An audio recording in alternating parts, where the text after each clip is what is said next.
للحارس بون، وهذا هو قيمة الحارس بون، دائما موجود في الأوقات الصعبة ويعطي دائما ثقة للاعبين المدافعين. المشكل دائما شاهدنا أنه الشوط الأول غالب عليه أكثر شيء الجانب التكتيكي. نتكلم عن المنتخبين تكتيكيا، المنتخب المغرب يدافع بشكل جيد، منتشر بشكل جيد، لكن المشكلة هي في التحولات.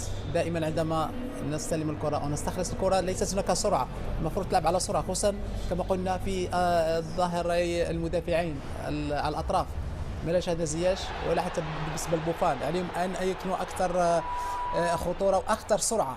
فرق كبيرة. تحدثنا عن الأطراف بأنها نقطة قوة للمنتخب المغربي، قوة، لكن حتى المدرب الآخر يعرف قوة المغرب، بالتالي هناك تغطية، هناك لاعبين تشوف حتى المدافعين. منتخب كرواتيا لا يصعدان بشكل باستمرار لأنهم عارفين قوة المغرب هي على الأطراف، المفروض أكثر قوة في العمليات كما قلت، ويلعب بدفاع متأخر منتخب كرواتيا. نعم، لا متقدم بعد شوي بعدين يتأخر، لكن المشكلة كما قلت هي في الثلث الأخير، ليس هناك سرعة، شوف دائما معزول. مفروض وناحي وناجم يكونوا عندهم اكثر مسانده للاعب النصيري. نفس الشيء بالنسبه لزياش، يدخل عمق الملعب، لو دائما على الخط، بعض الاحيان لازم يدخل عمق الملعب، يخلي الجهه اليمنى لحكيمي، يبقى قريب اكثر من النصيري يبقى معزول. وشيء اخر هو تضييع الكرات، نحن نضيع كرات كثير في وسط الملعب، يجب كما قلت لا نضيع الكرات ونحاول ما امكن نهاجم بسرعه كذلك في الخط الثلث الاخير. الاعتماد على أوناهي وأملاح في خط الوسط لم يكونوا حاضرين على قدر المستوى، على قدر المباراة الأولى. تحدث في عملية نقطة التحول كانت بطيئة للغاية بالنسبة للمنتخب المغربي. هم ملتزمين قوي بالأدوار الدفاعية وده مطلوب، لأن قوة المنتخب الكرواتي في وسط الملعب، فالاثنين لازم يكونوا قدام مرابط، فملتزمين قوي من الناحية الدفاعية. إنما الناحية الهجومية مين اللي هيعمل لنا الشكل الهجومي؟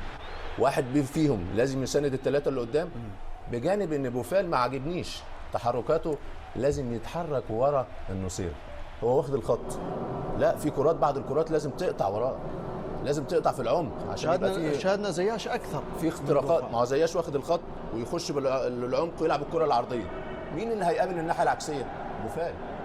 المفروض بوفال يتحرك ورا النصير المهاجم، ده الشكل اللي لازم يبقى شكل فعال بالنسبه له. انما الناحيه التكتيكيه مميزه، مرابط مميز، عامل توازن كبير في وسط الملعب. مودريتش، انا مش عارف مودريتش عنده 35 سنه ولا عنده 15 سنه، انا بتفرج على في الملعب، راح كل حته في الملعب، راح كل حته في الملعب. مودريتش كل حته في الملعب ما شاء الله عليه، 35 سنه جري اكتر واحد. فالنهارده قريبين منه، انما كل ما بيظهر الكره بتروح له بيظهر خطوره المنتخب الكرواتي، فلازم حد يقرب منه. في التزام تكتيكي من وسط الملعب، انما لازم كل ما يستلم حد يقرب منه، لانه ذكي وبيتمرر كويس وبيساند كويس وبيختار المناطق اللي دايما ورا حوالين منطقه الجزاء، وحذاري قوي من الكرات اللي دايما اللي بتبقى في نص الملعب بنفقدها، لانها بتبقى خطر في عمليه التحولات. وما عجبنيش اخر 5 دقائق، لان فقد التركيز المنتخب المغربي، كرات طويله تتقطع بسرعه تيجي علينا خطر. فاعتقد ان الحاجات دي لازم حاجات وليد يتكلم فيها بين الشوطين، انما انا احساسي انه هو كان عاوز يخرج الشوط ده بهذا الصوره.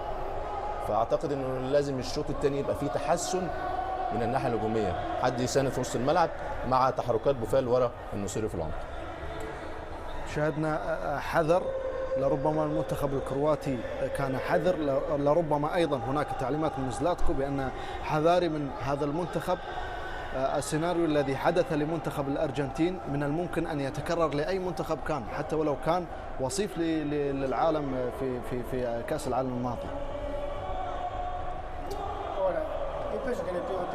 أعتقد بأننا في الشوط الأول نحن شاهدنا صفات كلا الفريقين. رأينا المنتخب الكرواتي يمرر ويعتمد على بروزوفيتش ومودريتش، بحثوا عن المساحات واستطاعوا أيضا الحفاظ على الكرة، وفي نفس الوقت حاولوا أن يحرزوا أهدافا. من الناحية الأخرى فإن المغرب ضغط عاليا، وعندما عندما كانوا يخسرون الكرة كانوا يضغطون على حامل الكرة بشكل جيد.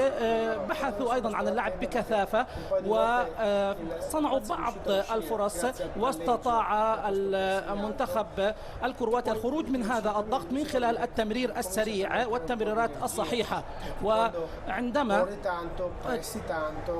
تركض كثيرا وتضغط كثيرا فإنك في بعض الأحيان يحدث لك بعض عدم الانتباه وتخطئ، ومن ثم رأينا اللاعبين المغاربة يفقدون بعض الكرات في وسط الملعب.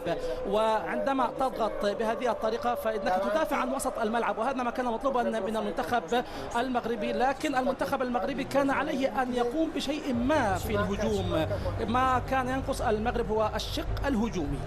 كان ينقص المغرب هو الهجوم والمحاولة على مستوى خط الهجوم